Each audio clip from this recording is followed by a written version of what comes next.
میں اس ملک میں کرپٹ لوگوں کو جیلوں میں ڈالوں گا. کسی کرپٹ آدمی کو میں نہیں چھوڑنے لگا. You are selected Prime Minister. تڑیاں دیتے ہیں اور دھمکیاں دیتے ہیں کہ ہم پوری اپوزیشن کو جیلوں میں میں بھیج دوں گا. You are not a dictator. تم تو صرف کٹ پتلی ہو. تمہاری توڑے تو کوئی اور ہلا رہا ہے. جنگ ابھی جاری ہے. ابھی ہمیں دائمی امن کی اصل منزل پر پہنچنا ہے.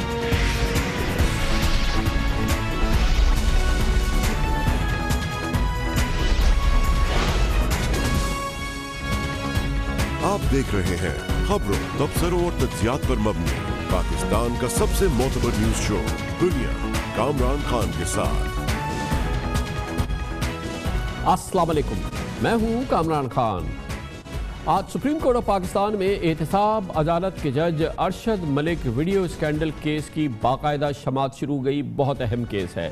چیف جسٹس آف پاکستان جناب جسٹس آصف سعید کھوسہ کی سربراہی میں 3 رکنی بینچ نے گزشتہ چیف جسٹس صاحب کے زمانے میں جو ماحول ہم دیکھتے تھے اس کے مقابل میں آج بہت محتاط اور سنجیدہ انداز میں اس پورے کیس کی سماعت شروع کی.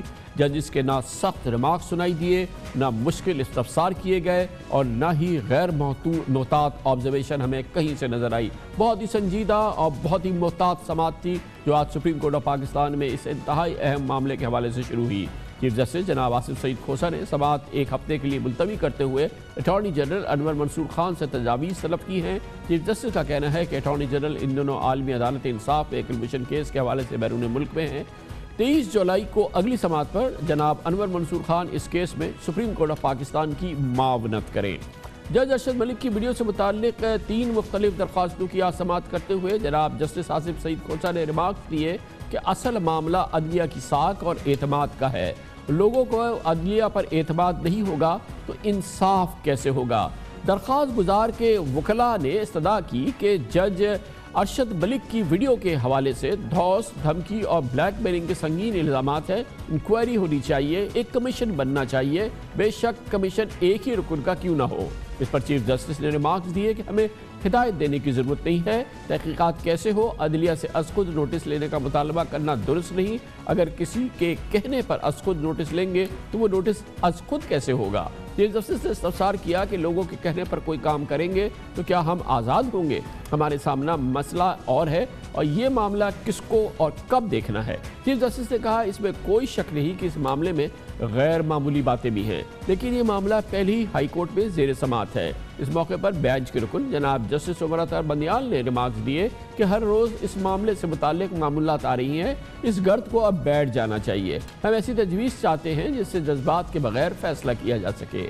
جناب جسٹس آصف سعید کھوسہ نے نکتہ اٹھایا کہ بغیر ثبوت کے الزامات لگائے جاتے ہیں. ذمہ دار لوگوں کو ایسی باتیں نہیں کرنی چاہیے. جج کے کنڈکٹ کے ساتھ یہ بھی دیکھنا ہوگا کہ ویڈیو کی بطور ثبوت کیا حیثیت ہے. چیف جسٹس نے ریمارک دیے کہ کسی کی ویڈیو ریکارڈ کرنا بھی جرم ہے. کسی کی نجی ویڈیو کیسے بنائی گئی اور کیسے عوام کے سامنے آئی، یہ سوال تھا جناب justice Asif Saeed Khosa chief justice of Pakistan کا. آج کی اس انتہائی اہم سماعت کے حوالے سے ہم بات کریں گے اور اس کے لیے ہمیں جوائن کر رہے ہیں لیگل افیئرز کے ممتاز سینئر کارسپونڈنٹ ہیں جناب حسنات ملک ہمارے ساتھ موجود ہیں. بہت بہت شکریہ حسنات ملک صاحب. بہت ہی سوبر، بہت ہی ایک میجرڈ آج سماعت ہوئی ہے سپریم کورٹ آف پاکستان میں.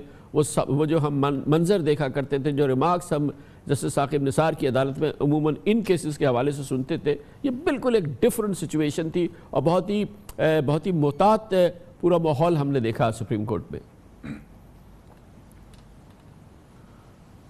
جی بالکل کامران صاحب، یہ جس دن سے آصف سعید کھوسہ صاحب آئے ہیں، چیف جسٹس بنے ہیں، تو جو کورٹ روم کا ماحول ہے وہ اس میں واضح تبدیلی نظر آتی ہے اور لا اسٹوڈنٹ اور جرنلسٹ کے لیے بھی سیکھنے کا موقع ملتا ہے اور بڑے جو وکلاء ہیں ان کو پیشنٹ ہیئرنگ دی جاتی ہے. اسی طرح آج یہی ہوا کہ جو وکلاء تھے ان کو پیشنٹ ہیئرنگ دی گئی. ایون جو طارق اسد پٹیشنر تھے انہوں نے خود تسلیم کیا کہ میں ہر بینچ میں جب بھی جاتا ہوں میرا کہیں نہ کہیں وہ مسئلہ جو ہے وہ ترک کلامی ہو جاتی ہے، لیکن جب بھی میں چیف جسٹس آصف سعید کھوسہ کے بینچ میں آتا ہوں تو مجھے پراپر ہیئرنگ دی جاتی ہے اور انہوں نے شکریہ ادا کیا. تو اس میں کوئی شک نہیں. کہ آج کی جو کورٹ روم میں ماحول تھا وہ بڑا سموتھ تھا. 2 سینئر سیاستدان مخدوم جاوید ہاشمی اور دوسرے محمود اچکزئی وہ بھی موجود تھے, سینئر وکلاء بھی موجود تھے. سب نے جو ہے پورا جو کنڈکٹ تھا جو جس طریقے سے پروسیڈنگ اس کو سراہا. امپورٹنٹ ریمارکس ہم نے دیکھے اس پہ جو چیف جسٹس صاحب نے فرمایا کہ جج کے کنڈکٹ کی تو بات ہو رہی ہے سب سے زیادہ, لیکن یہ بھی دیکھنا ہوگا کہ ویڈیو کی بطور ثبوت کیا حیثیت ہے. پہلا انہوں نے کہا کہ جو کوشچن ہے جس کو ایگزامن کرنا ہے, اور انہوں نے کہا کہ یہ بھی انہوں نے بڑے امپورٹنٹ ریمارکس دیے کہ کسی بھی ویڈیو کو ریکارڈ کرنا ایک جرم ہے, کہ اس کی اجازت کے بغیر اگر آپ ویڈیو ریکارڈ کر رہے ہیں تو وہ جرم ہے. کہ کیسے کسی کی نجی ویڈیو بنائی گئی, ایک پرائیویٹ میٹنگ کی ویڈیو بن گئی اور اسے عوام کے سامنے لایا گیا. گویا کہ یہ جو پوری ویڈیو وغیرہ ہے اس کے حوالے سے جو ہے پہلا جو تشویش نظر آئی ہے سپریم کورٹ آف پاکستان کی, وہ اس ویڈیو کے بنانے پہ اور اس کے ریلیز پر اور اس حوالے سے ہے. جی کامران صاحب, کیونکہ یہ چیف جسٹس کا پہلی دفعہ انہوں نے اس معاملے پہ لب کشائی کی, اور پہلے تو انہوں نے کہا کہ اس قسم کی میٹنگ جو جج صاحب نے کی یہ ان یوزول ہے اور ایکسٹرا آرڈنری ہے, اور اس معاملے کو لازمی جو ہے اس کا پروب ہونا چاہیے.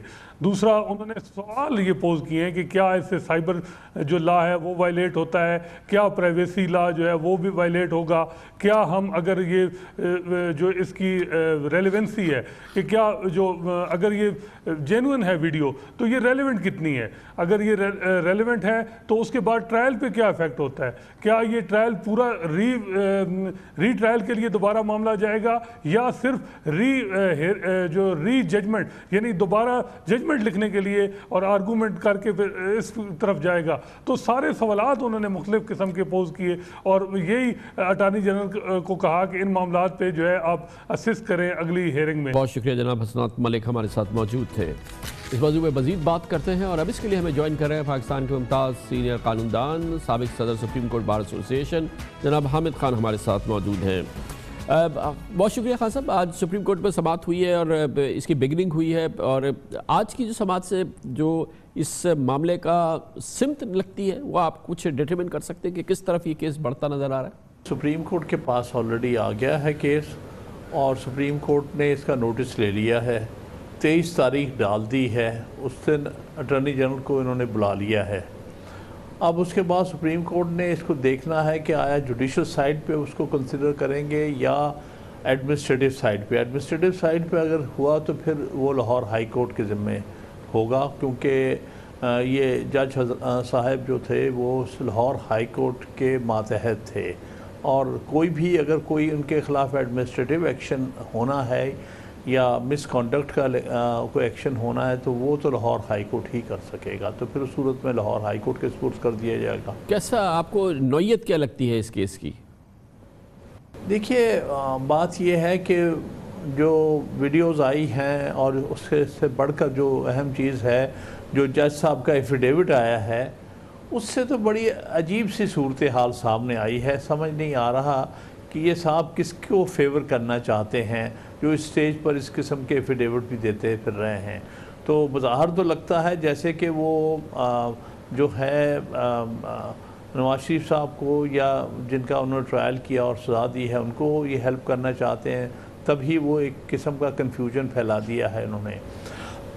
دوسری بات یہ ہے کہ یہ سارا معاملہ ایونچولی جو بھی اس کا فیصلہ ہونا ہے وہ تو اپیلیٹ کورٹ نے کرنا, اور اپیلیٹ کورٹ اس کیس میں جو ہے اسلام آباد ہائی کورٹ ہے.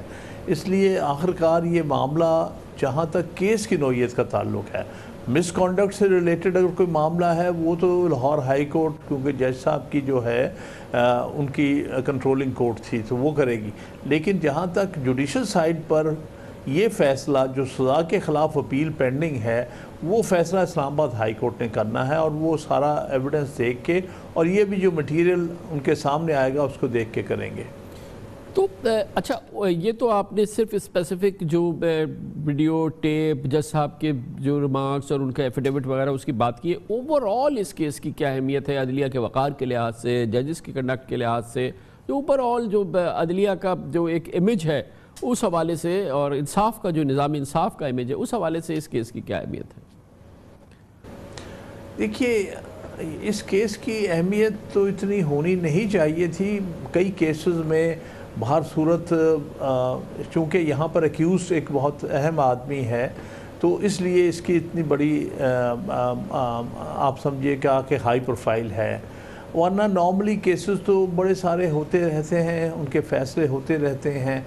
चूँकि केस एक हाई प्रोफाइल केस है तो वो अहम हो गया है, क्योंकि यही नज़र आ रहा है कि इसमें पार्टीज़ चूँकि बहुत ही इन्वॉल्व हैं, तो इसलिए अदलिया को मुश्किल में डाल दिया गया है। क्योंकि जो कुछ भी हुआ है वो अदलिया के साथ हुआ है, जिसकी भी इंटरफेरेंस हुई है, जो भी जिस तरफ से भी दबाव डाला गया है, उसका नतीजा यही है कि अदलिया की साख मुतासर हुई है, जो कि हम समझते हैं कि बड़ी अफसोसनाक बात है। क्योंकि अदलिया तो सबके लिए है।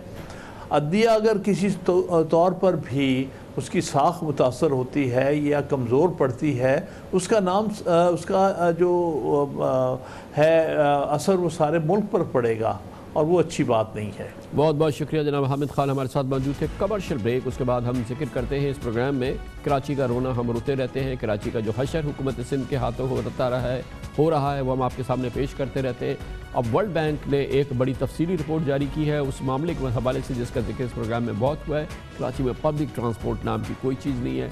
वर्ल्ड बैंक हैरान परेशान है कि इस साइज़ का शहर, दुनिया का ये इतना बड़ा शहर, और यहाँ पे सरकारी ट्रांसपोर्ट नाम की कोई चीज़ नहीं है। आदाद-ओ-शुमार से वर्ल्ड बैंक ने इस क्राइसिस की निशानदेही की है। यकीनन हुकूमत सिंध पर इसकी क्या असर होगा या उनके कान पर कौन सी जू रेंगेगी, मगर वर्ल्ड बैंक की ये जो रिपोर्ट है ये हम आपके सामने रखते हैं एक छोटे से वक्फे के बाद।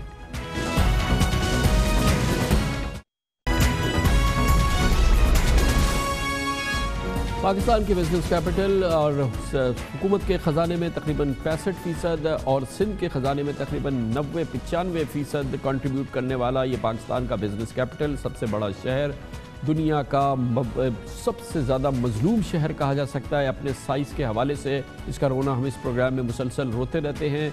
ये यहाँ पर जो मसाइल हैं संगीन, उसमें एक बहुत बड़ा मसला ये है कि इस पूरे शहर वालों के लिए सरकारी ट्रांसपोर्ट नाम की कोई चीज़ नहीं है। कोई सरकारी बसेस इस शहर में अवेलेबल नहीं है। 11 साल पीपल्स पार्टी की हुकूमत को मुकम्मल हो रहे हैं, लेकिन उसके बावजूद नई 11 सरकारी बसें कराची की सड़कों पर नहीं है। इसके हवाले से वादे दर वादे मुसलसल होते रहे हैं, मगर पीपल्स पार्टी की हुकूमत को कराची की यकीनन कोई परवाह नहीं है। उसकी बड़ी वजह यह है कि कराची से उनको वोट नहीं मिलते, लेकिन कराची से 90-95% टैक्सेस ज़रूर मिलते हैं, मगर उसके बावजूद कराची का ये कर्ज़ सिंध हुकूमत पाकिस्तान पीपल्स पार्टी उतारने के लिए तैयार नहीं है।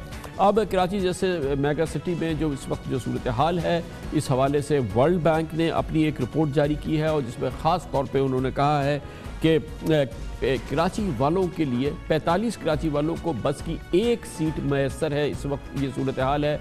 कराची के अवाम के लिए कम अज़ कम 8000 पब्लिक बसेस चाहिए फ़िलहाल, फौरी तौर पर ये ज़रूरी है। ये वर्ल्ड बैंक का अंदाज़ा है, और यकीन आप सोचें कि उस वर्ल्ड बैंक के इस अंदाजे को इससे कंपेयर करें कि 8 सरकारी बसें नहीं हैं, 8000 सरकारी बसें वर्ल्ड बैंक कहता है इस वक्त कराची को चाहिए। इससे कबल जापान की जो इन्वेस्टमेंट बॉडी है जायका, उसने भी कराची में पब्लिक ट्रांसपोर्ट की हालत पर तशवीश का इजहार किया था। तवील 11 साल के बाद अब से 2 माह कबल सिंध के वज़ीर ट्रांसपोर्ट सैयद उवैस कादिर शाह ने कहा था कि अब आ रही हैं कराची के लिए नई बसें, और उन्होंने बुलंद मांग दावे किए थे। 2 माह कबल उनका कहना था कि 2 महीनों में, जो कि अब 2 महीने हो गए हैं, कराची में नई बसें 40 रूट्स पर चलनी शुरू हो जाएंगी। सैकड़ों की तादाद में बसें होंगी, ये एयर कंडीशन होंगी, CNG होंगी। कराची अभी इनका मुंतज़िर है। मेरी कोशिश ये होगी कि मैं विदिन 90 डेज़ जिस भी कंपनी को जाता है, जिस भी कंपनी को जाए, उसको ये पाबंद करूं कि 90 डेज़ के अंदर अंदर आप कोशिश करें कि बसेस यहाँ पे आ जाएं। कुछ दिनों में ये आपको हम रिजल्ट दे देंगे इंशाअल्लाह। अच्छी खबर है, ज़्यादा दिन नहीं लगेंगे, महीना तो नहीं लगेगा कम से कम। डाइवो की तरफ से 1000 बसेस, 1000 बसेस चलाई जाएंगी, और उसकी स्टार्ट होगा पहले 200 बसेस की फ्लीट से। विदिन 60 डेज़ जो कराची में इंशाअल्लाह 60 बसें आएंगी, जो पहली फ्लीट होगी इन 1000 बसेस में से। ये वादा भी फेल हो गया है। इस कराची में पब्लिक ट्रांसपोर्ट का क्या हाल है, ये जानने की कोशिश करते हैं हमारे नुमाइंदे हमाद आलम की इस रिपोर्ट में। मुल्क के सबसे बड़े कमर्शियल हब कराची में पब्लिक ट्रांसपोर्ट का निज़ाम चौपट है।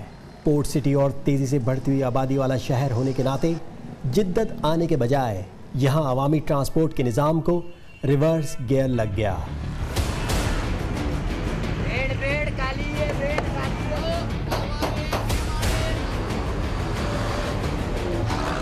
शहर की सड़कों पर 2009 में 25,000 के करीब बसें, मिनी बसें और कोचेज़ मुसाफिरों को उनकी मंजिल तक पहुंचाती थीं, लेकिन आज इनकी तादाद सिर्फ 6,500 रह गई, जबकि इस अरसे में रूट्स भी 400 से कम होकर 165 रह गए। वर्ल्ड बैंक के मुताबिक 1500 अफराद के लिए 100 सीटर बस होनी चाहिए। इस तरह कराची की तकरीबन 2 करोड़ की आबादी को मद्देनज़र रखते हुए कम से कम 30,000 बसें होनी चाहिए। यही वजह है कि मुसाफिरों को बसों के इंतज़ार में अब औसत 20 से 30 मिनट का इंतज़ार करना पड़ता है। बस आने के बाद इंतज़ार तो ख़त्म हो जाता है, लेकिन मुसाफिर के लिए नई आजमाइश शुरू हो जाती है। पहला मरहला होता है बस में जगह तलाश करना। सुबह के औकात में काम पर जाने वाले बहुत कम खुशनसीब होते होंगे कि जिनको सीट पर बैठने का मौका मिलता होगा। यही वजह है कि बेशतर बसों में रश के बाइस मुसाफिर छतों पर बैठकर ख़तरा मोल लेते हैं या पायदान पर एक पैर टिकाए सफ़र करते नज़र आते हैं।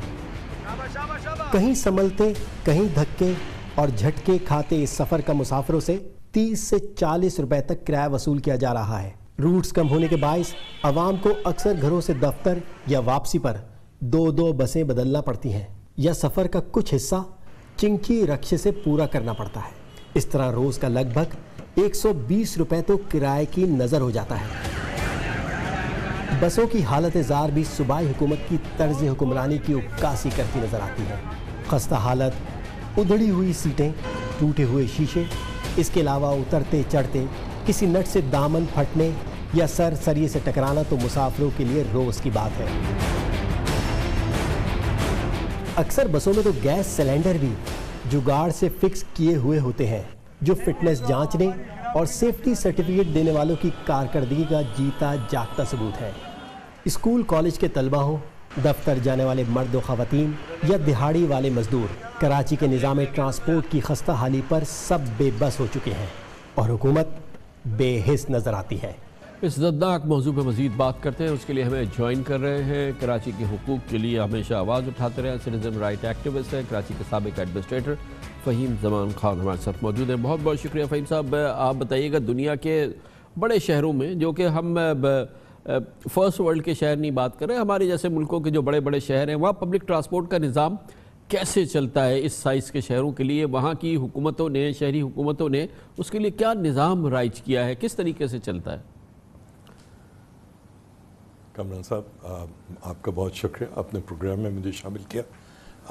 आपने अपने नाजरीन के लिए ऑलरेडी एक बहुत ही कॉम्प्रिहेंसिव रिपोर्ट जो है नशर की है। वो मैं उसको देखते हुए और सुनते हुए मुझे ये एहसास हो रहा था कि इसमें बसों की बात तो हो रही है, मगर कराची वालों की हालत ज़ार अगर आप देखिए, 1998 में अगर कराची में 3 लाख कारें थीं, 3.5 लाख रजिस्टर्ड मोटरसाइकिलें, आज 14 लाख कारें हैं, 31 लाख 32 लाख से ज़्यादा रजिस्टर्ड मोटरसाइकिल्स हैं।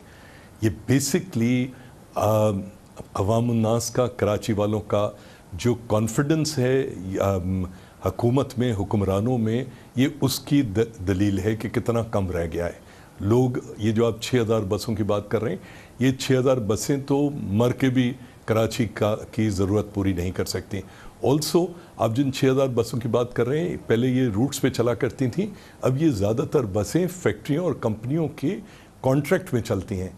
तो अगर आप लोगों को जो कहीं गलती से अगर कहीं जो है किसी बस स्टॉप पे खड़ा है जिसको आप आधा घंटा या 20 मिनट कह रहे हो, लोगों ने कराची में पब्लिक ट्रांसपोर्ट पे भरोसा करना बिल्कुल। बहुत बहुत शुक्रिया जनाब फ़हीम ज़मान खान हमारे साथ मौजूद है। कमर्शियल ब्रेक, उसके बाद बात करते हैं क्रिकेट वर्ल्ड कप की। जीत तो लिया इंग्लैंड ने, लेकिन इखलाकी फतह इंग्लैंड को नहीं हुई है, बल्कि न्यूजीलैंड को ही है। वैसे भी ग्राउंड में इंग्लैंड मैच जीता नहीं था, और जितना जीता है वो भी अब मुतनाज़िया से मुतनाज़िया तर हो गया है। बहुत ही दिलचस्प।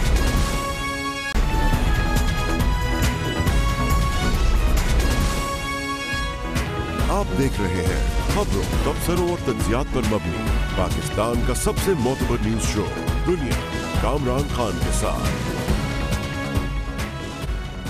आज की सबसे अहम, सबसे बड़ी खबर यह है कि स्टेट बैंक ऑफ पाकिस्तान ने आइंदा 2 महीनों के लिए अपनी मॉनेटरी पॉलिसी का ऐलान किया, जिसके बाद अब पाकिस्तान में शरह सूद में 100 बुनियादी पॉइंट्स यानी कि तकरीबन 1% का इजाफा हो गया है, जिसके बाद अब शरह सूद 13.25% हो गई है।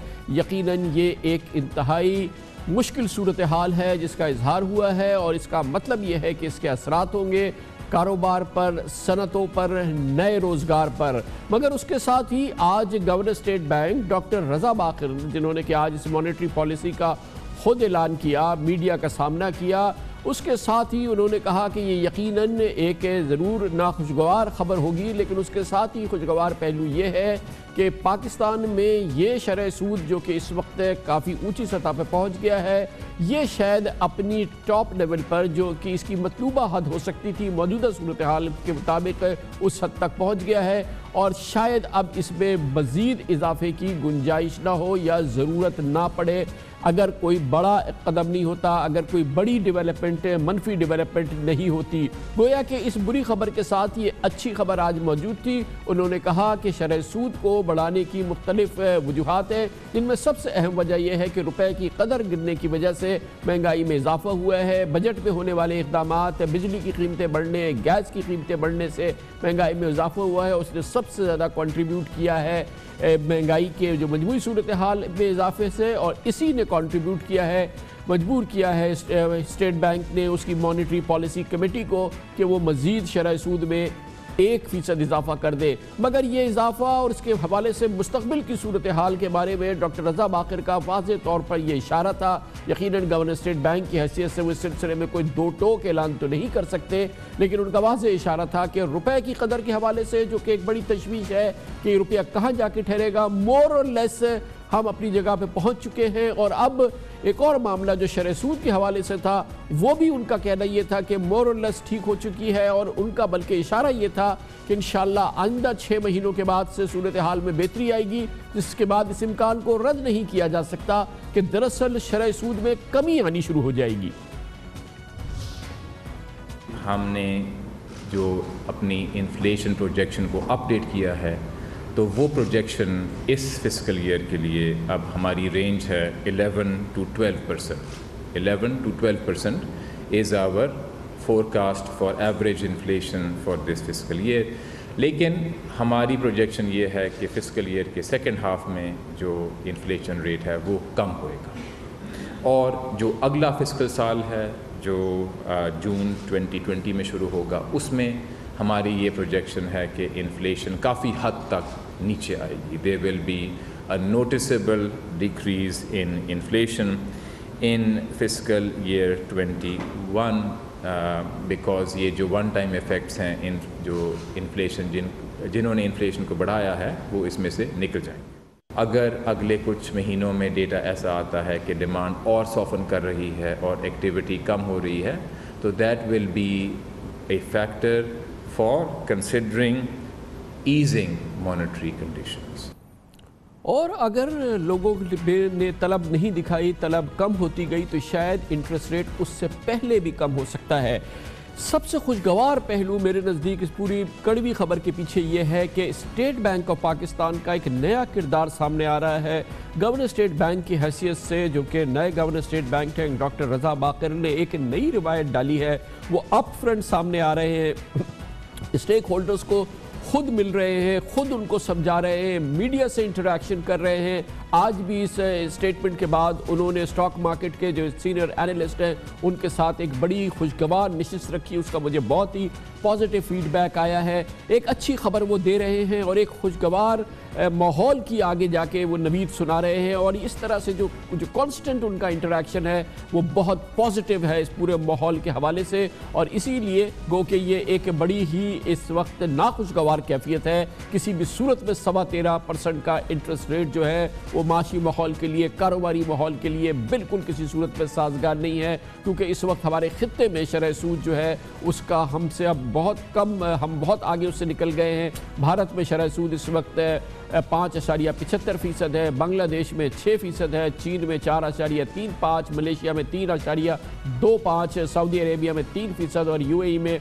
इस वक्त 2.75% है, जबकि पाकिस्तान में अब शरह सूद 13.25% हो चुकी है। यानी खत्ते के ममालिक से 2 से 4 गुना ज़्यादा हमारी शरह सूद हो चुकी है, जो कारोबार के लिए, सनतों के लिए, नए रोज़गार के हवाले से मुश्किल सूरत हाल है। मगर फिर भी इम्पॉर्टेंट और बहुत इम्पॉर्टेंट बात यह है कि कहा यह जा रहा है, दलाइल से साबित किया जा रहा है कि ये वक्ती अमल है। बहुत से बहुत 6 महीने की ये कैफियत है, हद से हद 9 महीने की कैफियत है, लेकिन 6 महीने के अंदर ही वो सूरत हाल सामने आ सकती है जो कि सूरत हाल को, कैफियत को साजगार बनाए, जिसमें कि ये इंटरेस्ट रेट कम होने लगे। इस वक्त शरह सूद पिछले 8 साल के दौरान बुलंद तरीन है, लेकिन दिलचस्प बात यह भी है कि बैंकों के डिपॉजिट्स में तारीख की बुलंद तरीन सतह पर पहुंचे हैं, 14,460 अरब के हो चुके हैं, क्योंकि बैंक बचत स्कीमों पर बहुत ही पुरकशिश और रिकॉर्ड मुनाफे दे रहे हैं। इसलिए लोग किसी नए कारोबार में पैसा लगाने का रिस्क लेने के बजाय रेंट सीकिंग यानी बैठे बिठाए कमाई करने को तरजीह दे रहे हैं। मगर ये पाकिस्तान के सीनियर सिटीजन्स के लिए, रिटायर्ड पाकिस्तानियों के लिए, दूसरे पाकिस्तानियों के लिए जो कि इस मुश्किल सूरत हाल में बाहर नहीं आ सकते, उनके लिए बाहर आने के मौका मौजूद है। शरह सूद में इजाफे और महंगाई बढ़ने की वजह से नई सनतें ज़ाहिर नहीं लगेंगी, नया कारोबार नहीं फैलेगा, लेकिन उम्मीद की कारण जैसे मैंने आपको बताया वो ये है, ये जो मैंने आपके सामने रखा वो ये, और वो ये कि जब शरह सूद बढ़ती है तो मुल्क में हॉट मनी यानी पूरी दुनिया से वो पैसा जो कि ऊंची शरह सूद की तलाश में रहता है, ख़ास तौर पे जो गवर्नमेंट सिक्योरिटीज़ होती हैं उसमें इन्वेस्टमेंट आ सकता है। इसके लिए पाकिस्तान में ये हॉट मनी की आमद हो सकती है, जिससे पाकिस्तान के ज़र मुबादला के ज़खायर को कुछ मदद मिल सकती है। ये इसका एक पॉजिटिव पहलू मौजूद है। लेकिन बहरहाल ज़ाहिर है कि मुश्किल घड़ी है, मुश्किल मामलात है, लेकिन light at the end of the tunnel हमें नज़र आ रही है। मुश्किल सूरत हाल की ज़रूरत थी, किसी सूरत से हम अफोर्ड नहीं कर सकते थे कि हम ये मुश्किल फ़ैसले ना करें, लेकिन जो पाकिस्तान के कारोबार के लिए सबसे मुश्किल सूरत हाल थी कि नहीं पता था कि हमारे रुपए की कदर कहाँ जाके ठहरेगी, शरह सूद कहाँ जाके रुकेगी। अब वो धुंध जो है वो साफ़ हो रही है। लेकिन मुश्किल सूरत हाल पर माहिरीन क्या कहते हैं, आज हमने इस सिलसिले में पूछा, हमारे साथ इस सवाल का जवाब दिया इस पूरी सूरत हाल में कि क्या कारोबार पे असर होगा, लेकिन इसके क्या आगे चल के क्या मुस्बित सूरत हाल हो सकते हैं। एप्टामा के patron in chief Gohar Ejaz का कहना था। अगर आप पाकिस्तान की जो है वो देखें कि आज के दिन बैंकिंग सेक्टर से पैसा किसने लिया हुआ, तो आपको पता चलेगा कि बैंकिंग सेक्टर से या जो डिपॉजिटर्स हैं उनका पैसा जो है वो 80% तो हुकूमत पाकिस्तान और उसके इदारों के पास है, और बाकी पैसा जो है वो पैसा 20% वर्किंग कैपिटल रिक्वायरमेंट के लिए सनत ने लिया हुआ है। अब अगर 80% पैसा हुकूमत पाकिस्तान के पास है तो 1% अगर आज के दिन जो है इंटरेस्ट रेट बढ़ गया तो 1% से तकरीबन हुकूमत पाकिस्तान को सालाना 150 बिलियन रुपया और सूद अदा करना पड़ेगा। मैं हमेशा ही कहता रहा हूँ कि हमारे मुल्क में जो है वो कंज्यूमर डिमांड इस पैसे की नहीं है, पैसा सिर्फ हुकूमत के पास है। हमारे पास अगर मैं पिछले साल से देखूँ तो तकरीबन जो है वो 6.5% सूद का रेट इस एक साल में बढ़ गया है। इस 6.5% का मतलब हुआ कि हुकूमत को तकरीबन 1 ट्रिलियन रुपये जो है वो एक्स्ट्रा सूद की मद में पे करना पड़ेगा। तो अगर हम ये देखें कि मईशत पे इस पर क्या असरात होंगे, इसकी वजह से सिर्फ कॉस्ट ऑफ प्रोडक्शन बढ़ेगी हमारी सनती रॉ मटीरियल्स की, या हमारे मुल्क की जो हुकूमत चला जा रही है उस पर और ख़जाने पे बोझ पड़ेगा 150 बिलियन का, और इसका कोई फ़ायदा इन्फ्लेशन कंट्रोल करने के अंदर नहीं होगा। देखें आगे चल के मैं समझ रहा हूँ कि इकनॉमिक टीम आई है, वो भी समझेगी कि ये जो है हमारे पास करेंसी डिवैल्यूएशन की वजह से ये इन्फ्लेशन या महंगाई हुई है, और जो है सारा का सारा बोझ हुकूमत पाकिस्तान पे पड़ने लगा है 80% कि उसको और ज़्यादा सूद अदा करना पड़ेगा। मैं समझता हूँ कि जितनी जल्दी इकनॉमिक टीम इन जो है वो ग्राउंड लेवल रियलिटीज़ को समझे उतनी जल्दी हमारा मुल्क संभल जाएगा, क्योंकि ग्राउंड लेवल रियलिटीज़ यही हैं कि महंगाई हमारे मुल्क में करेंसी की डिवैल्यूएशन की वजह से हुई है। महंगाई हमारे कंज्यूमर की बैंक से पैसा बोरो करके ख़रीदारी से नहीं हुई, तो जब उस ख़रीदारी से उसकी वजह ही नहीं है तो फिर उस सूद के रेट को बढ़ाने से इन्फ्लेशन कम कैसे होगी। इन्फ्लेशन का तो उससे कोई कनेक्शन ही नहीं है हमारे मुल्क के अंदर। जनाब गौहर एजाज एक मोतबर आवाज़ है सनतों की, इंडस्ट्रीज़ की, और उनका ये पॉइंट ऑफ व्यू है और यकीनन इसमें बड़ा वज़न है। देखते हैं मार्केट्स का क्या रद्द-ए-अमल रहा है आज की इस पेशरफ पे, ख़ासतौर पे पाकिस्तान स्टॉक मार्केट जो कि नब्ज़ है पाकिस्तान की माशी कारोबारी सरगर्मी की, और इसके लिए हमें ज्वाइन करेंगे। हमें बताया इस पूरे मामले के हवाले से आरिफ हबीब ग्रुप के डायरेक्टर रिसर्च समीउल्लाह तारिक ने कि उनके नज़दीक इस इंटरेस्ट रेट के बढ़ने के क्या मुज़बिरात होंगे, क्या नुकसानात होंगे, और डाउन द रोड क्या उनको कोई बेहतरी के आसार नज़र आते हैं इस पूरे माहौल में इन मुश्किल फ़ैसले लेने की वजह से। अब इसका इम्पैक्ट तो है, ज़ाहिर है वो इस तरह होगा कि जितने भी जो बोरोवर्स हैं इकॉनमी के अंदर, जिसमें हुकूमत इटसेल्फ बड़ी बोरोवर है और बाकी जो हैं वो और लोग हैं, यानी इकॉनमी में जो कंज्यूमर्स हैं, कंज्यूमर बोरिंग लोगों ने की हुई है या फिर जो इन्वेस्टमेंट के लिए लोगों ने बोरिंग की हुई है, ज़ाहिर है उसकी कॉस्ट में इजाफा हो जाएगा। तो ये एक नेगेटिव इम्पैक्ट होगा उन कंपनीज़ के लिए या लोगों के लिए जो बोरोवर हैं। लेकिन दूसरी तरफ जो सेवर्स हैं, यानी लोगों ने जो नेशनल सेविंग स्कीम वगैरह में इन्वेस्ट किया हुआ है, उसके रेट जब रिवाइज़ होंगे ऊपर की तरफ, या डिपॉजिट के रेट जब रिवाइज़ होंगे तो वो उनके लिए फ़ायदा होगा। लेकिन ऑन द होल इकॉनमी में ये कि इंटरेस्ट रेट ऊपर चला जाएगा तो रिस्क प्रीमियम्स ऊपर चले जाएंगे, इन्वेस्टमेंट के डिसीजन थोड़े और मुश्किल हो जाएंगे।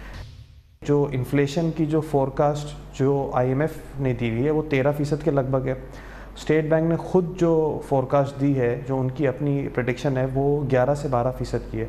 तो उस हिसाब से तो लगता है कि पॉलिसी रेट चूँकि अब 13.25% हो गया है, तो उस हवाले से तो अब लगता है कि यहाँ से इंटरेस्ट रेट और बढ़ना नहीं चाहिए और ये फाइनल रेट हाइक है। और ख़ुद जो स्टेट बैंक के गवर्नर है उन्होंने मेंशन भी की ये बात कि अगले हाफ में उन्हें जो इफ़रात ज़र की शरह है वो यहाँ से काफ़ी नीचे लगती है। और एक जो बड़ा रीज़न जो अनसर्टेनिटी का था या जो उसका वो ये था कि जो है वो हमारे जो एक्सटर्नल अकाउंट है उसकी वीकनेस की वजह से एक्सचेंज रेट कंटिन्यूसली डेप्रिशिएट हो रहा था, जिसकी वजह से जो है वो और इफ़रात ज़र बढ़ रही थी, क्योंकि हमारी जो कंजम्पशन बास्केट है उसके अंदर काफ़ी चीज़ें ऐसी हैं जो डॉलर के रेट के साथ जिनकी कीमतें बढ़ जाती हैं, तो उसकी वजह से जो है वो इफ़रात ज़र बढ़ रही थी। तो इनका ये कहना है कि अब जब से IMF के साथ इनका मुआहिदा हो गया है और एक रिफॉर्म प्रोग्राम तय पा गया है जिसको IMF सपोर्ट कर रहा है, तो अब जो है वो और फॉरेन इंस्टीट्यूशंस भी आएंगे और प्राइवेट इन्वेस्टर्स भी आएंगे, जिससे हमारे जो फॉरेन एक्सचेंज के फ़्लो है वो बेहतर हो जाएंगे। और दूसरी तरफ ये आगे जाते हुए हम ये एक्सपेक्ट कर सकते हैं कि इंशाल्लाह जो है जल्द दोबारा हम इंटरेस्ट रेट, एक तो यहाँ से ऊपर नहीं जाएगा और दूसरा है कि जल्द हम दोबारा इंटरेस्ट रेट 8-10 महीने में दोबारा नीचे आते हुए इंशाल्लाह इसको देखेंगे। हमने समीउल्लाह तारिक से ये भी पूछा कि आज के इस माहौल का असरात और इस पूरी जो पिक्चर साफ़ हुई है, जिसमें कि पता चल गया है कि रुपए की कदर मोर और लेस मुस्तहकम हो गई है और इंटरेस्ट रेट जो है वो मतलूबा हद तक मोर और लेस पहुँच चुके हैं, स्टॉक मार्केट पर इसके क्या असरात होंगे? देखिए, मेरा ख्याल है स्टॉक मार्केट में कंसेंसस जो है वो तकरीबन 100 बिप्स का था और इंटरेस्ट रेट भी 100 बिप्स ही बढ़ा है। दूसरी तरफ तो मेरा ख्याल है एक तो ये नेगेटिव इम्प्लिकेशन फर्दर को आनी नहीं चाहिए, जो आनी थी वो काफ़ी हद तक आ चुकी है। दूसरी तरफ जो पॉजिटिव बेरिंग है वो ये है कि काफ़ी हद तक इस डॉक्यूमेंट को पढ़ के ये लग रहा है कि ये फाइनल रेट हाइक है, तो यहाँ से अब एक तो ऊपर नहीं जाएगा, तो ये एक पॉजिटिव चीज़ है, काफ़ी सर्टन हो गया, वरना पहले सर्टनिटी नहीं थी। दूसरा ये कि जो है आगे जाते हुए नीचे जाएगा जब ये इंटरेस्ट रेट, तो वहाँ से मार्केट को अपसाइड नज़र आएगी। तो जो लोग 1 साल के व्यू के साथ इन्वेस्टमेंट करके काम करने वाले होंगे वो काफ़ी लोग इन्वेस्टमेंट करने आएंगे, तो मेरा ख्याल है मार्केट के लिए आउटलुक काफ़ी क्लियर और बेहतर हो जाएगा। इन्वेस्टर्स को ये पता होगा कि अगले साल उन्हें माशी अशारिये कहाँ नज़र आएंगे। तो मेरा ख्याल है सर्टनिटी मार्केट के लिए बहुत इंपॉर्टेंट है, और गैर यकीनी की सूरत हाल में मार्केट अच्छा परफॉर्म नहीं करती, लेकिन वो गैर यकीनी काफ़ी हद तक अब ज़ाइल होती जा रही है। तो मेरा ख्याल है मार्केट के लिए बेहतर सिग्नल है। गोया मजमूई कैफियत यह है कि आसमान टूट के नहीं गिरेगा, मगर इस पूरे माहौल का अब हम एक तफसीली जायज़ा लेते हैं और इसके लिए हमें एक बार फिर ज्वाइन करेंगे जनाब मुनीर कमाल, बहुत ही इंपॉर्टेंट हमारी कॉर्पोरेट वर्ल्ड की पर्सनालिटी है, पाकिस्तान स्टॉक एक्सचेंज के चेयरमैन रह चुके हैं और नेशनल बैंक ऑफ पाकिस्तान के बोर्ड ऑफ डायरेक्टर्स के भी चेयरमैन रह चुके हैं। बहुत बहुत शुक्रिया मुनीर कमाल साहब, आपने ये पूरी कैफियत देखी, इन माहिरीन की राय भी देखी, आपका अपना व्यू क्या बन रहा है? आफ्टर ऑल 13.25 का जो डिस्काउंट रेट है, इंटरेस्ट रेट है, ये एक बहुत ही ब्लीक कैफियत है, आप इसको कैसे देखते हैं? देखिए, ये जो 100 बेसिस पॉइंट आज बढ़ा है, मार्केट का यही तज्जिया था पिछले 3-4 दिन से जो बातें हो रही थी कि इंटरेस्ट रेट 100 बेसिस पॉइंट बढ़ सकता है, और वो जो बढ़ा। लेकिन इसमें समीउल्लाह तारिक ने भी बात की है, मैं भी आपको ज़रा रिपीट कर दूं, एक मॉनेटरी पॉलिसी में एक स्टेटमेंट है जो कहता है कि this decision on interest rate management the monetary policy committee is of the view that the adjustments related to interest and exchange rates from previously accumulated imbalances have taken place. इसका मतलब यह है कि मॉनेटरी पॉलिसी स्टेटमेंट, मैं तो नहीं था, ये जो मीटिंग हुई है गवर्नर साहब के साथ, वाज़े तौर पे ये कह रहे हैं ना सिर्फ इंटरेस्ट रेट बल्कि एक्सचेंज रेट भी तकरीबन जो होना था वो हो चुका है, लेकिन आगे जाके वो ये भी कहते हैं कि अगर खुदा न खास्ता कोई यकीनन वो तो जाहिर है कि अगर कोई ऐसी कैफियत हो जाती है तो वो कुछ भी हो सकता है। तो ये जो मजमूई सूरत हाल है आपके नज़दीक, ये जो सर्टेनिटी जो आप कह रहे हैं, जिसकी आप जिक्र कर रहे हैं और हमने भी उसकी बात की है, इसका नतीजा बताइए क्या निकलेगा? देखें, इसका नतीजा let's look at it from the stock market point of view. 100 basis point बढ़ना था, 700 पॉइंट गिरा, उसको एडजस्ट कर दिया। 13.25% पे स्टॉक मार्केट में उतना खुल के इन्वेस्टमेंट नहीं आएगा, लेकिन आज जो होशियार इन्वेस्टर है, चाहे वो बाहर है या पाकिस्तान में है, उसको एक चीज़ और नज़र आई है इस मॉनेटरी पॉलिसी स्टेटमेंट की वजह से कि अगले साल जाकर इन्फ्लेशन रेट तेज़ी से गिर सकता है। जो मेरी खबर है कि इन्फ्लेशन रेट का जो तखमिया निकाला जा रहा है गवर्नमेंट का या स्टेट बैंक का, वो तकरीबन 6-6.5% का है अगले फिस्कल ईयर में। अगर वो 6-6.5% का इन्फ्लेशन है, that means it will come rapidly down from 11-12%, जो कि हुकूमत समझती है, जो कि स्टेट बैंक समझता है। जहां हमारा इख्तिलाफ है IMF से, IMF समझ रहा है 13%, पिछले साल भी जो IMF समझ रहा था और हमारी इन्फ्लेशन की जो फिगर्स थी वो सही निकली, IMF को ज़्यादा था। तो इस वक्त नज़र आ रहा है कि ये काफ़ी जल्दी से आपके इंटरेस्ट रेट कम, काफ़ी जल्दी means I am talking about let's say about 9 months और सो, इंटरेस्ट रेट काफ़ी तेज़ी से नीचे आ सकते हैं, जिसमें मार्केट को भी फ़ायदा होगा। और जाहिर है जो बोरोइंग कॉस्ट है जब तेज़ी से नीचे आएगा तो लेंडिंग कैपेबिलिटी भी बढ़ेगी और हमारी मार्केट एक दफ़ा फिर आगे बढ़ेगी। लेकिन जब तक ये है वो डिमांड को कंप्रेस करने के लिए, जिसका बार बार आई थिंक स्टेट बैंक के गवर्नर साहब भी डिमांड को कंप्रेस कर रहे हैं। और देखिए ये सिर्फ मॉनेटरी पॉलिसी नहीं है, हमारी फिस्कल पॉलिसी भी बड़ी टाइट चल रही है इस वक्त। इनफैक्ट जो टाइट फिस्कल पॉलिसी है वो स्टेट बैंक को भी फायदा पहुंचा रही है, because State Bank doesn't have to be that. अच्छा, अब ये फरमाइएगा उस पहलू का जिसकी जानिब गौहर एजाज साहब ने बहुत ही उसको इम्पोर्टेंस उसकी बताई, यकीनन है भी, कि भाई ये इंटरेस्ट रेट जब आप बढ़ाते हैं तो सबसे ज़्यादा तो बैंकों से बोरो करती है गवर्नमेंट ऑफ पाकिस्तान। उन्होंने कहा कि 80% के करीब गवर्नमेंट ऑफ पाकिस्तान बोरो करती है। तो ये जो सबसे बड़ा बोझ हुकूमत पे पड़ेगा ये 1% बढ़ने से, और अब ये 13.25% हुकूमत सूद देगा, इसके कॉन्सिक्वेंसेस बताइए, इसके क्या मनफी असरात रहेंगे? देखें, इसमें तो बड़ा वाज़े है और इसमें कोई सीक्रेट नहीं है कि 1% बढ़ने से लोग कहते हैं कि सालाना 150 अरब या 200 अरब का गवर्नमेंट ऑफ पाकिस्तान को एक इंक्रीमेंटल, वो जो कहते हैं इंटरेस्ट पेमेंट्स जो हैं वो हमारी बढ़ेंगी, डेट सर्विसिंग बढ़ेगी, जो कि अच्छी बात नहीं है। मेरे ख्याल से इसमें कुछ ना कुछ अकाउंट फॉर ऑलरेडी बजट में किया हुआ है इन्होंने। ये अफरात ज़र को भी बढ़ा सकती है, लेकिन उसके लिए हमें और फिस्कल पॉलिसी टाइट करनी पड़ेगी टू अकोमोडेट ये 200 बिलियन। एक और बड़ा चैलेंज जो हमारे सर पे खड़ा हुआ है कामरान भाई, वो है हमारा जो टैक्स कलेक्शन टारगेट है। अगर खुदा न खास्ता टैक्स कलेक्शन टारगेट 5.6 ट्रिलियन ना हुआ तो हमें और कंप्रेस करना पड़ेगा डेवलपमेंट बजट से, जो कि मेरे ख्याल है 800 बिलियन के करीब है। तो ये तो चैलेंजेस हैं, इसमें कोई शक नहीं है। गवर्नमेंट को मालूम है कि जो बतदरीज हमने इंटरेस्ट रेट बढ़ाया है 13.25 पे, उसमें सबसे बड़ा बोझ क्लियरली हुकूमत पाकिस्तान पे है। जो हमने बजट किया है डेट सर्विसिंग, जो मुझे याद पड़ता है वो 2.9 ट्रिलियन है। मेरे ख्याल से ये 200 बिलियन उसमें अकाउंटेड फॉर है। ये फरमा दीजिएगा कि इस ये जो 13.25% का शरह सूद है ये बड़ा अट्रैक्ट करेगा डिपॉजिट्स को और कैश को, और ये बैंकों में आएगा। इसका क्या कोई मज़बत रद्द-ए-अमल है, इसका कोई मज़बत नतीजा है? नहीं, इसमें कोई शक नहीं है। लेकिन एक और बात भी है, देखिए हुकूमत ये स्टेट बैंक ने IMF के साथ समझौते में ये कहा है कि स्टेट बैंक अब लेंडिंग नहीं करेगा हुकूमत पाकिस्तान, जो कुछ होगा वो बैंक्स करेंगे। तो बैंक्स को ये डिपॉजिट की ज़रूरत है टू एक्यूमुलेट। कल है मेरा ख्याल है ऑक्शन, उससे पता चल जाएगा प्राइस भी कहाँ है और बैंक्स कितनी रफ्तार से इसको पिक करते हैं। तो बैंकों पे एक और बहुत बड़ा बोझ है, और ये high interest rates banks can accumulate. For example अगर PIB आता है वो 3 और 5 साल का, इस वक्त हाई रेट से आएगा, बैंक्स के पास डिपॉजिट है, they will have more incentive to go and take deposit, because 13-13.5% पे इस वक्त रखना, जो कि आप भी बात कर रहे हैं, समीउल्लाह तारिक बात कर रहे थे, मैं भी जो कह रहा था कि हमें 9 महीने में इंटरेस्ट रेट कम होते नज़र आ रहे हैं। तो इस वक्त बैंकों को चाहिए कि PIB की तरफ देखें اور ان کو ایک انسینٹیو ہوگا ڈپازٹ اس ہائی ریٹ اچھا اور بوروورز کو, ہماری صنعتوں کو, ہمارے جو لوگ بورو کر کے کام کرتے ہیں ان کو آپ کا کیا مشورہ ہوگا؟ اب یہ 13.5% جو زمانہ آ گیا ہے, یہ فی الحال کیا کریں بیچارے؟ دیکھیں یہ دو جو آپ ایپٹما کے چیف, کیا نام آپ بتا رہے تھے, غور اجاز صاحب جی, وہ جو بات کر رہے تھے جی, غور اجاز, آف کورس غور اجاز صاحب, وہ بات بالکل ٹھیک کر رہے تھے کہ یہ sustainable level of interest rate نہیں ہے. لیکن ایک جو اچھی چیز ہے کمپیئر ٹو کامران بھائی, اگر 2008 کا ہم انالیسس کریں, 2008 میں کائیبور 16% پہنچ گیا تھا. اگر کائیبور 16 تھا, آپ سوچیے ہم 18-19-20% پہ لینڈ کر رہے تھے, اور بہت زیادہ اس میں ڈینجر ہے, اور ابھی بھی ڈینجر ہے اس ریٹ پہ. جب ہم دیں گے لیٹس سے 16-16.5% پہ, ہمیں بیڈ ڈیٹس ایکیومولیٹ ہوتے نظر آنے چاہیے بینکنگ سیکٹر میں. تو ان کا, غور اجاز صاحب کا گلہ بالکل جائز تھا کہ اس ریٹ پہ بزنس بہرحال ایک سسٹینیبل نہیں ہے. اچھا, اور اس لیے ہماری کوشش ہونی چاہیے کہ فرمائیے, جملہ معاف کیجیے گا, کمپلیٹ کر لیں آپ.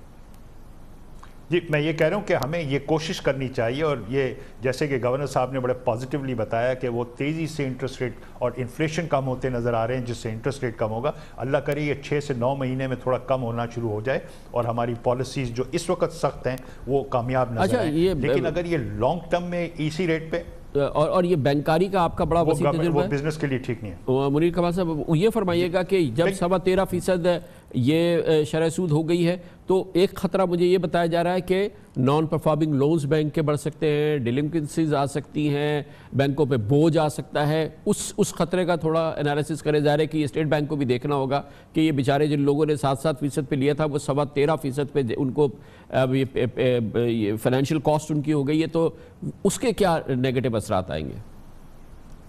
دیکھیں, اس میں جو غور اجاز صاحب بات کر رہے تھے اور میں نے بھی کہا وہ بالکل ٹھیک ہے. بینکنگ سیکٹر میں نان پرفارمنگ بڑھے گا.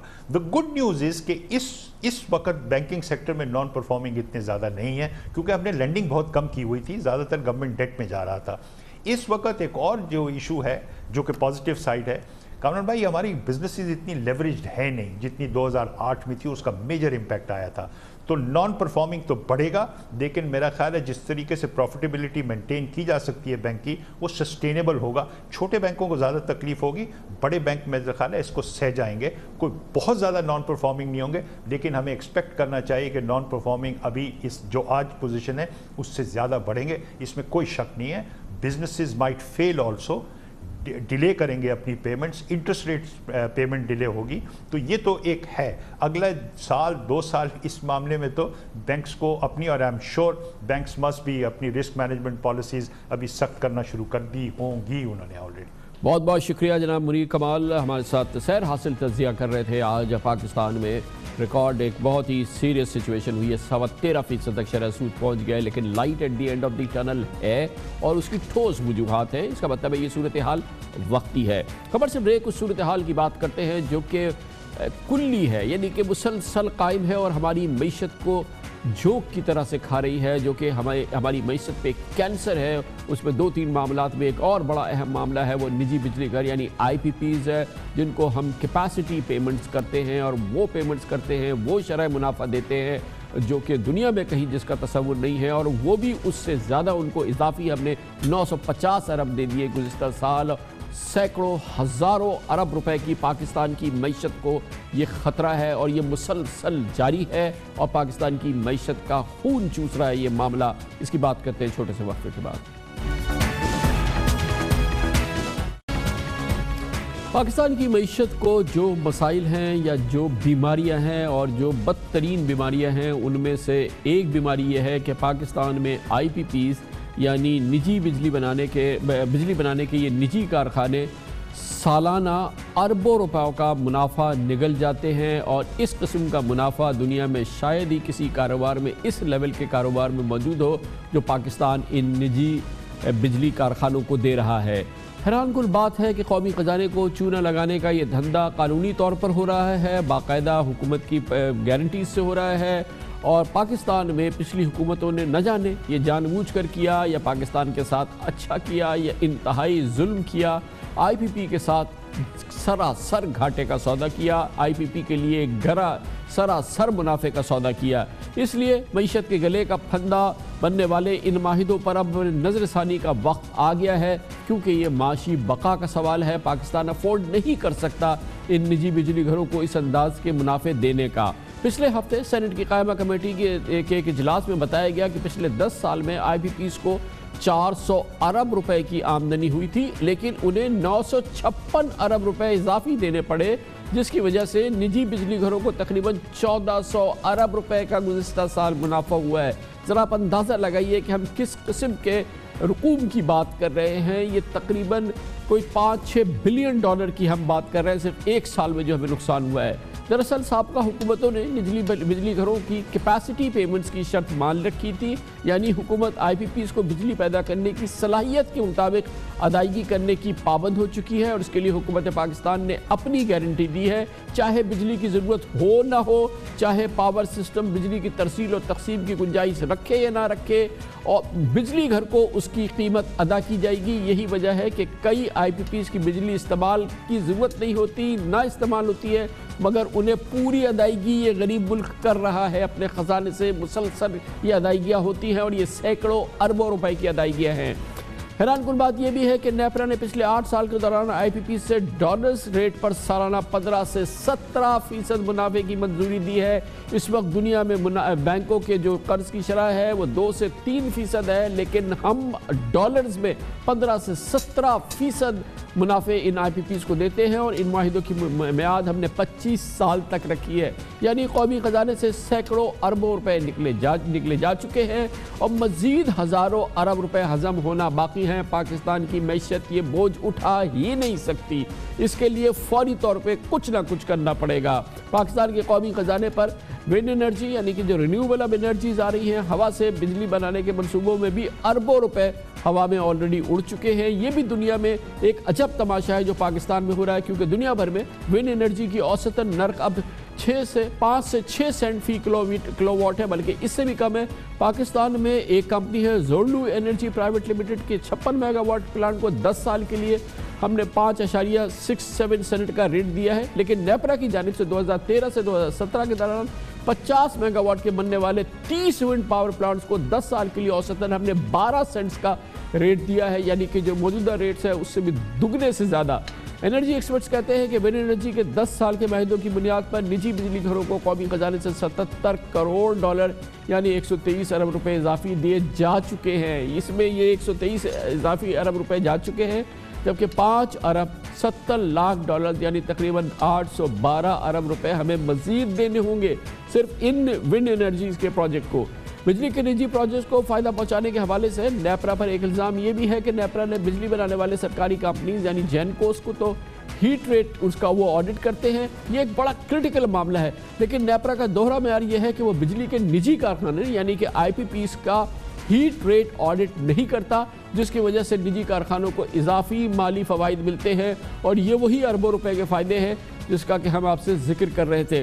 पाकिस्तानी मईशत के लिए ये सबसे बड़ा ख़तरा, सबसे बड़ा पाकिस्तान की मईशत को निगलने का एक ज़रिया है उन हुकूमती मिल्कियत में चलने वाले निजी कारखानों के बदले जो कि स्टेट ओन एंटरप्राइजेज यानी कि कौमी कॉरपोरेशंस कहलाती हैं, वो भी ख़जाने से 1000 अरब रुपए सालाना खा जाती हैं, और फिर तकरीबन इसी अंदाज के रकूम जो है ये निजी बिजली घर खा जाते हैं। इस पर मज़ीद बात करते हैं, लंदन जाएंगे जहाँ पर हमारे साथ मौजूद हैं जनाब यूसुफ नज़र जो कि माहिर हैं इंटरनेशनल कॉर्पोरेट अफेयर्स के, तज्ज़ियाकार भी हैं बिज़नेस और इकनॉमिक अफेयर्स के। बहुत बहुत शुक्रिया यूसुफ नज़र साहब, आपने हमें ज्वाइन किया। आपने देखा कि ये जो पाकिस्तान की इस वक्त सूरत हाल है उसमें पाकिस्तान निकलने की कोशिश कर रहा है, मगर हमें ये बताया गया है कि पाकिस्तान निकल नहीं सकता क्योंकि ये इंटरनेशनल एग्रीमेंट्स हैं, पाकिस्तान ने सॉवरेन गारंटी दी हुई है।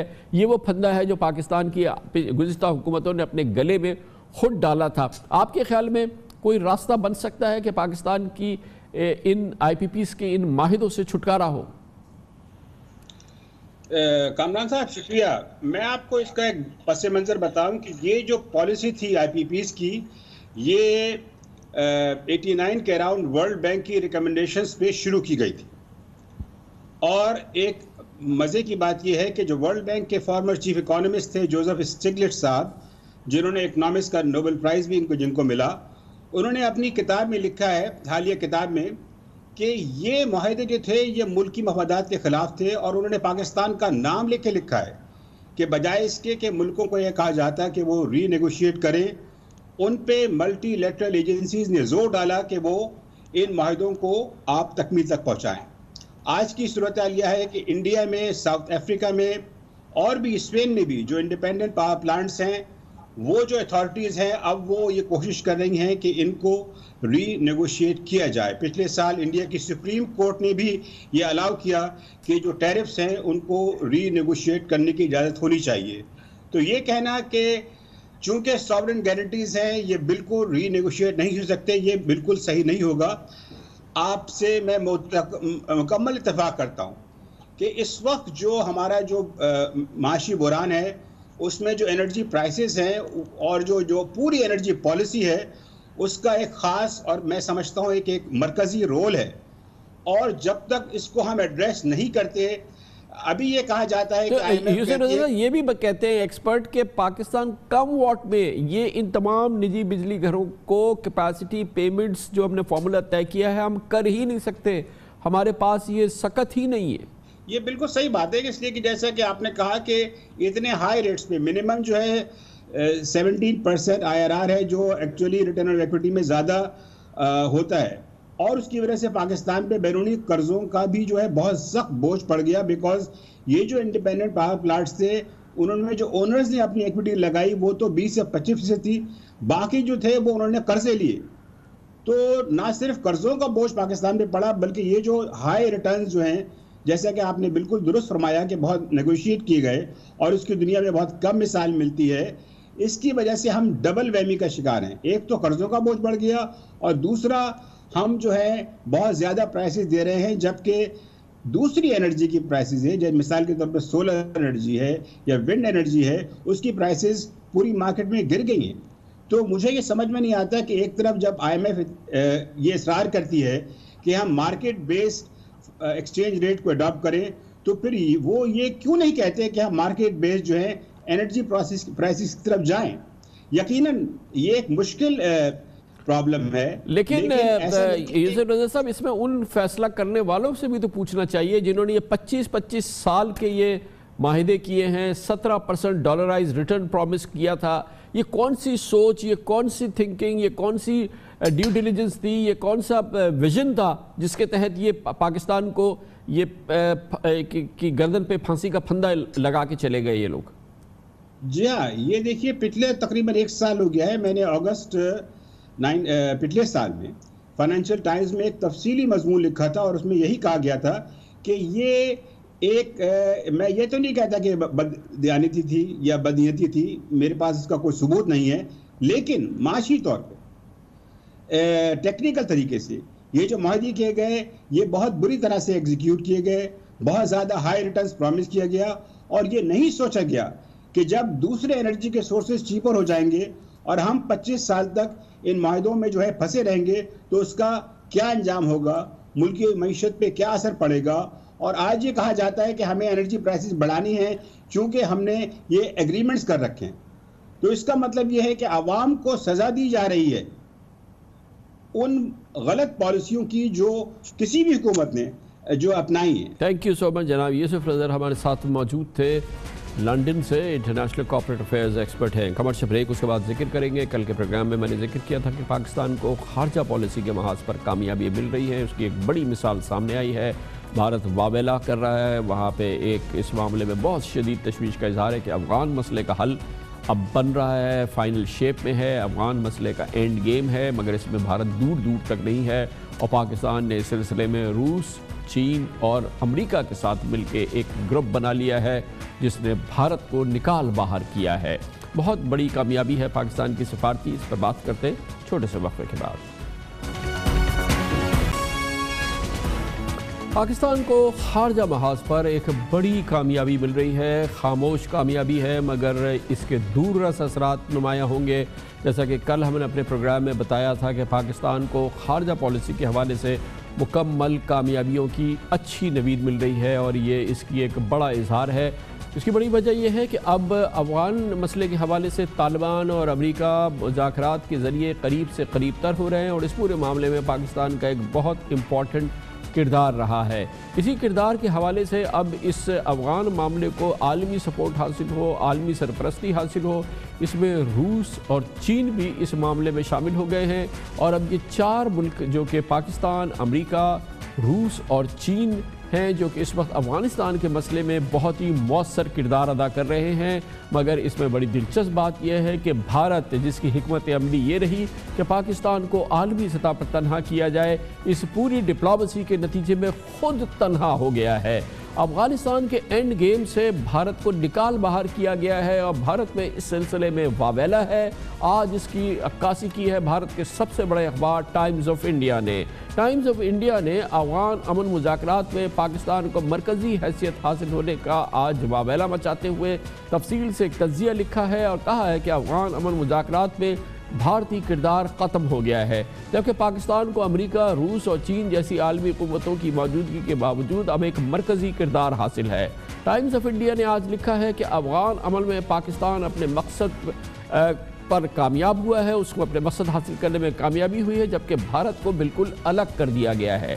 ٹائمز آف انڈیا نے اپنے ملک کی اس سبکی کو بیان کرتے ہوئے مزید لکھا ہے کہ افغانستان کے سیاسی مستقبل میں بھارت کا کردار ختم ہو رہا ہے۔ بھارت افغان مستقبل کے مذاکرات میں بھی اجنبی بن کے رہ گیا ہے۔ اخبار کہتا ہے کہ واشنگٹن، ماسکو اور بیجنگ افغان طالبان کے ساتھ معاہدے کا مسودہ اسلام آباد کے مشورے سے لکھ رہے ہیں، اور خطے کی سیاست کے منظرنامے میں نئی دلی کہیں نظر نہیں آ رہا۔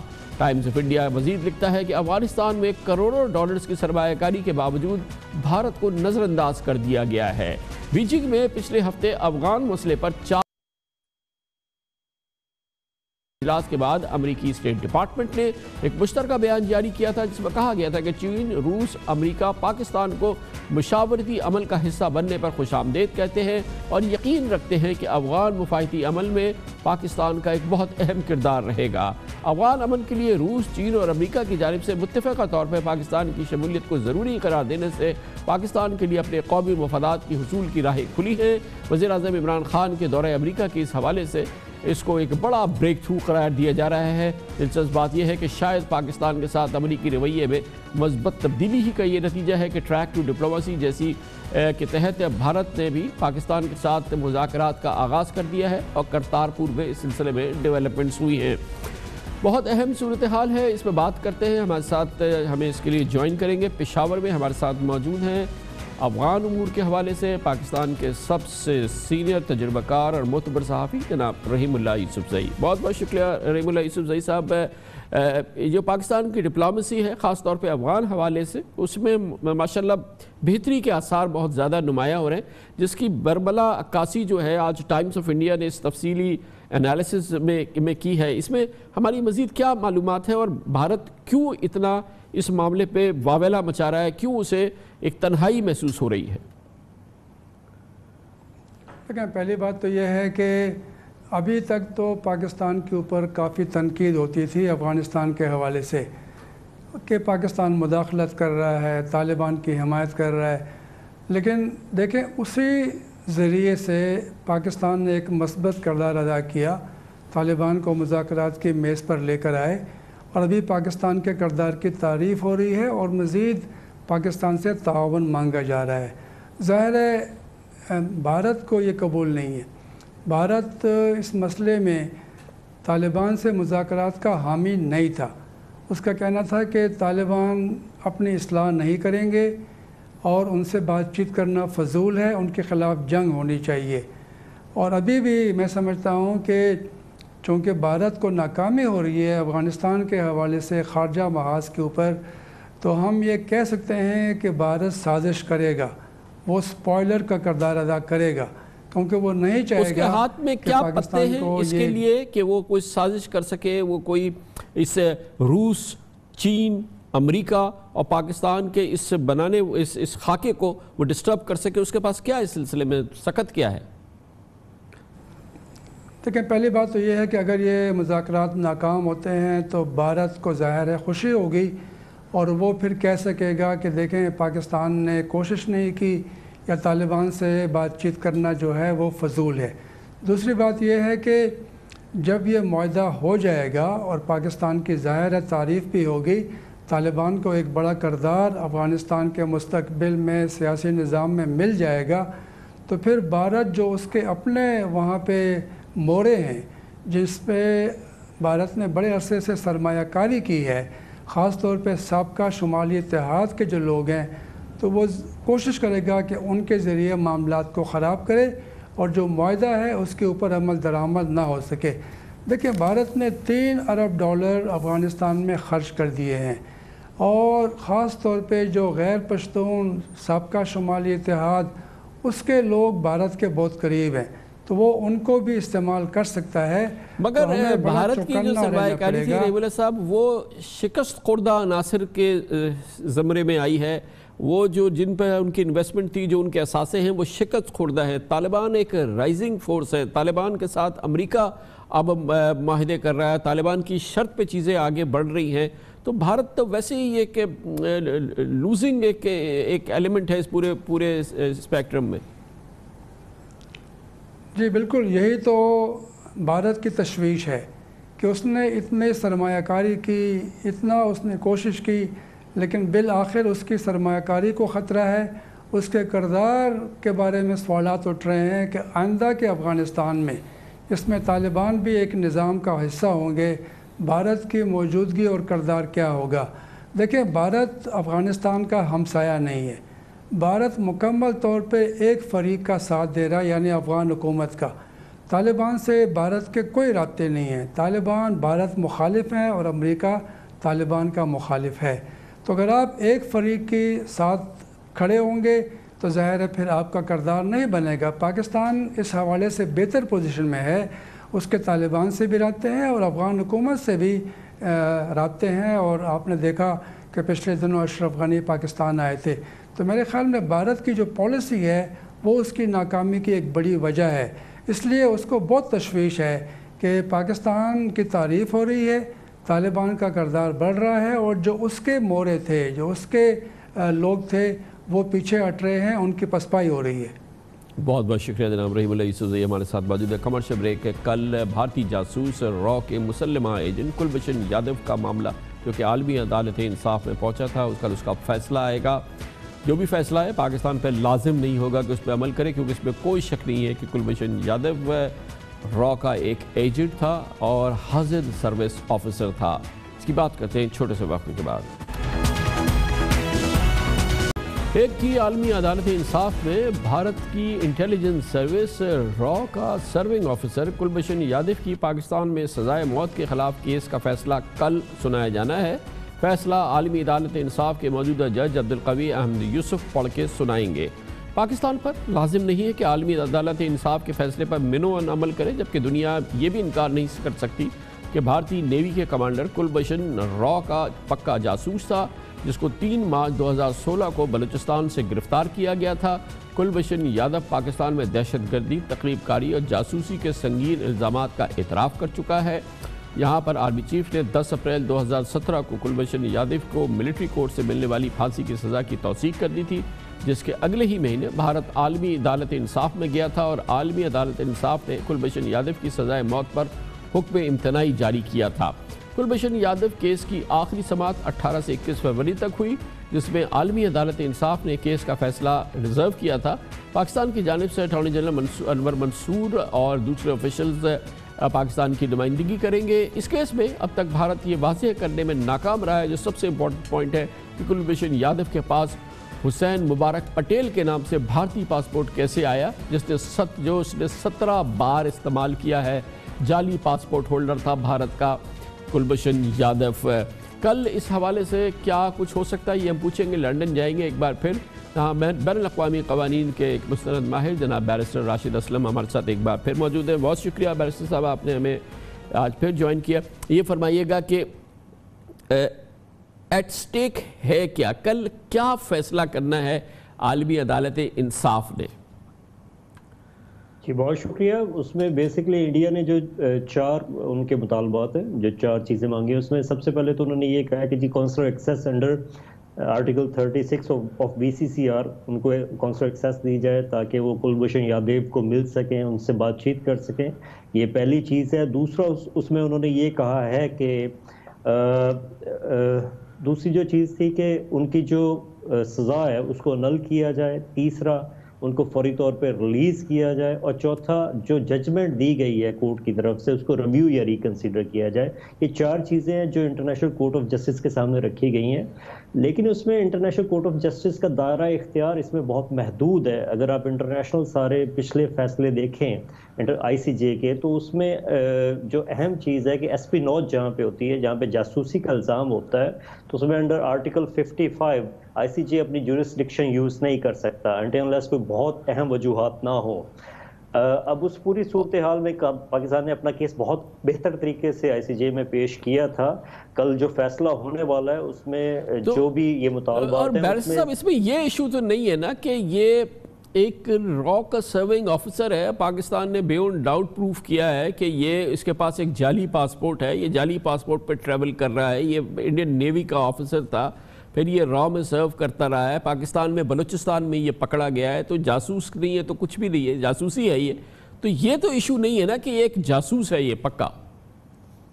जी, उसमें बेसिकली पाकिस्तान ने 13 टाइम्स इंडिया को लिखा कि जी आप इसकी आइडेंटिटी कंफर्म करें, इसने जो नाम दिए हैं उसमें म्यूचुअल लीगल असिस्टेंस स्कीम के तहत हमें असिस्ट करें कि ये जो लोग एस्पिनाज में या पाकिस्तान के खिलाफ कार्रवाइयों में मुलव्वस थे, आप उसमें हमें बाकी जो नाम दिए हैं उस पर हमें तफ्तीश करने का हक दें, क्योंकि अंडर UN रेजोल्यूशन 1373 के बीइंग रिस्पॉन्सिबल स्टेट आपका ये फ़र्ज़ बनता है कि आप इसमें हमें असिस्ट करें, जिसमें कभी भी इंडिया ने पाकिस्तान को असिस्ट नहीं किया था। अब उस पूरी सूरत में अगर देखें तो एक केस लो है ली ग्रैंड, जो कार्ल और ली ग्रैंड थे, 2 लोग थे जो जर्मन नेशनल्स थे, इसी किस्म का वाक़या हुआ था, लेकिन उसमें वो जासूसी का इल्ज़ाम नहीं था। इसमें कुलभूषण यादव पे बहुत सीरियस इल्ज़ाम है, SP नौज का इल्ज़ाम है।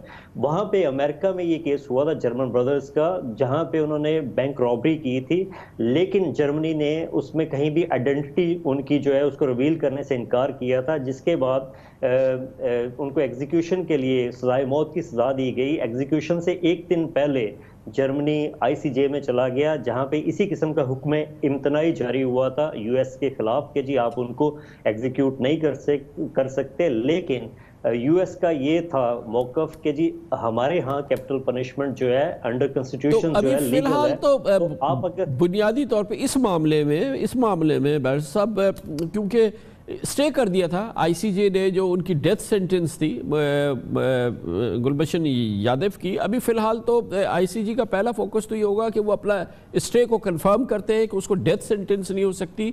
तो इसके अलावा क्या ICJ डिटरमिन करेगा? इंडिया के मुतालबात तो जो भी हैं वो अपनी जगह, वो तो लिटिगेंट है, जो भी वो कहना चाहे कह सकते हैं, लेकिन इससे पहले तो ICJ का फैसला था वो ये कि वो डेथ सेंटेंस जो थे उसको स्टे कर दिया था उन्होंने। ये सबसे पहले तो ICJ की जो जुरिस्डिक्शन है वो एडवाइजरी है, मैंडेटरी नहीं है। उसमें किसी भी तरह वो इस पर पुश नहीं कर सकते कि पाकिस्तान कोई भी उनका जो फैसला है उसको लागू करे। बाकी इसमें जो मेरा ज़ाती ख्याल है कि उसमें वो कॉन्सुलर एक्सेस के लिए कह सकते हैं और रिव्यू या रिकन्सिडरेशन के लिए कह सकते हैं। जिस तरह इंडिया ये मांग रहा है कि उसको फिल फॉर रहा किया जाए या उसकी जो जजमेंट है उसको नल किया जाए, मेरा नहीं ख्याल कि इस तरफ जाएगा ICJ। ये एक बेसिक रिलीफ जिस पे वो कॉन्सुलर एक्सेस का पाकिस्तान से तकाजा कर सकते हैं या जजमेंट में कह सकते हैं कि पाकिस्तान कॉन्सुलर एक्सेस इंडिया को मुहैया करे। मगर इसमें एक तो एलिमेंट है ना बैरिस्टर साहब के, पाकिस्तान ने उसकी फैमिली को तो उससे मिलने की इजाज़त दे दी थी, उसकी मदर और उसकी मिसेस जो थी वो तो बाकायदा कुलभूषण यादव से मिल के जा चुके हैं। जी, उसमें बेसिकली VCCR का आर्टिकल 36 सब सेक्शन 1 ये कहता है कि जब किसी भी स्टेट का बाशिंदा दूसरी स्टेट में गिरफ्तार होता है तो वहाँ की जो स्टेट जो है जहाँ का ये बाशिंदा है वो कॉन्सुलर एक्सेस उनको हासिल होगी ताकि जाके वो मिल सकें, उसके लीगल राइट्स के बारे में उसको मुतला कर सकें या अगर कोई केस प्रोसीड करना चाहते हैं तो उसके बिहाफ पे कर सकें। इंडिया का जो स्टैंड था वो यही था। बाकी अगर इसमें ICJ इस किस्म की कोई करता है कि वो अनल कर देता है जजमेंट को, उनकी सजाए मौत को मुअत्तल करता है, तो वो क्रिमिनल अपील कोर्ट का किरदार अदा करेगा जो लीगली वो नहीं कर सकता किसी भी सूरत में। تو میں یہ سمجھتا ہوں کہ اس میں جو کونسلر ایکسیس یا ریویو یا ریکنسیڈریشن کے بارے میں ضرور کہیں گے، اس سے آگے وہ نہیں جائیں گے کیونکہ یہ ان کے دائرہ اختیار میں نہیں آتا. اگر اس قسم کی کوئی بات ہوتی ہے جس میں یہ کہا جائے کہ جی آپ اس کے جو سزائے موت اس کا جو حکم ہے یا ججمنٹ ہے اس کو فل فور ختم کریں، اس کو دوبارہ پروسیڈنگ کریں، تو میں یہ سمجھتا ہوں کہ وہ ان کے اختیار میں نہیں ہے. وہ اس طرح کا کہہ نہیں سکتے اس قسم کوئی بھی حکم، کیونکہ ایک اوینا کیس لیکن جو بھی حکم ہو بیرسٹر صاحب، اس میں امپورٹنٹ بات یہ ہے کہ وہ پاکستان پہ لازم نہیں ہے کہ اس پہ منوان عمل کرے. جی بالکل، یہ مینڈیٹری نہیں ہے، یہ ایڈوائزری جورسڈکشن ہے آئی سی جے کی، کیونکہ آئی سی جے پہ جب سے یہ آئی سی جے کنسٹیٹیوٹ ہوا ہے یہ اسی قسم کی تنقید ہوتی رہی ہے، کیونکہ بہت سارے فیصلے ایسے تھے جو انٹرنیشنل لا کسٹمری لا سے متضاد تھے، کیونکہ ہمارا ڈومیسٹک لا جو ہے وہ کیپٹل پنشمنٹ کو الاؤ کرتا ہے، انٹرنیشنل لا اس کے بارے میں تھوڑا بہت نرم ان کا رویہ ہوتا ہے، تو اس وجہ سے بہت زیادہ تنقید ہوتی رہی آئی سی جے میں پوری دنیا میں. تو میں یہ سمجھتا ہوں کہ اس پہ آئی سی جے جو ہے اتنا سخت فیصلہ نہیں لے گا، کیونکہ پاکستان کے بہت سیریس کنسرن ہے. اس میں انڈیا نے کبھی بھی ان کی آئیڈینٹی کو کنفرم نہیں کیا، دوسرا کبھی بھی لیگل اسسٹنس پرووائڈ نہیں کی، تیسرا ایس پی ناج کے جو چارجز ہیں کہ وہ بلوچستان میں کاروائیاں کرتے رہے، ان کی کنفیشنل اسٹیٹمنٹ ہے اس میں نام دیے ہیں.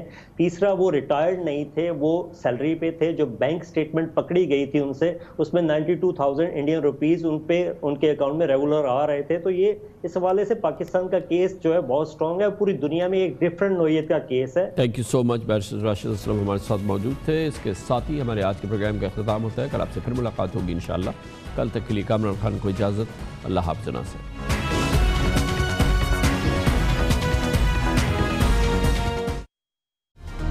Hi, it's Sayyeda Shanaz here. Thank you for watching Dunya News. For more videos and updates, don't forget to click the subscribe button. Keep watching Dunya News.